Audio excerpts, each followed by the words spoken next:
In this video, we'll talk about what the ketogenic diet is.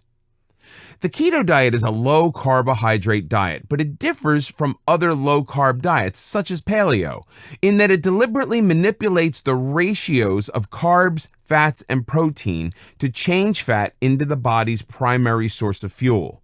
Our bodies are used to turning carbohydrates into insulin to use as fuel.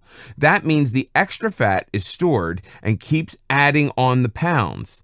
The ketogenic diet uses fats for fuel, which means it gets used instead of stored. Thus, weight loss becomes easy.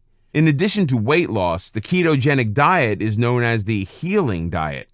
The lack of sugar intake has been proven to help and prevent many diseases, from heart disease, high blood pressure, cancers, epilepsy, and many symptoms of aging. The manipulation of carbs, fats, and proteins is called ketosis. It's a state when the body, deprived of the usual carbohydrates and sugar, is forced to use fat as its primary fuel. Of course, turning insulin into fat also means lowering the amount of insulin in your body. That's why the keto diet has been so successful in helping people deal with diabetes. It adjusts the sugar level naturally. The ratio of carbs, fats, and protein can vary.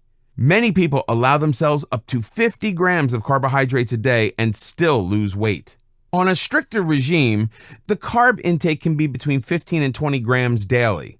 The less carbs, the quicker the weight loss, but the diet is very flexible.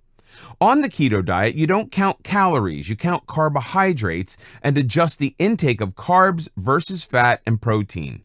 A typical keto diet will get 60% of its calories from fat, 15 to 25% of calories from protein, and 25% of calories from carbohydrates. The only limitation on the diet is sugar, which you need to avoid.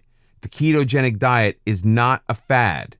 Many scientific studies have shown the benefits and healing effects of ketosis. Discuss the ketogenic diet with your doctor if you're interested in consuming less sugar, losing weight, or preventing diseases from occurring.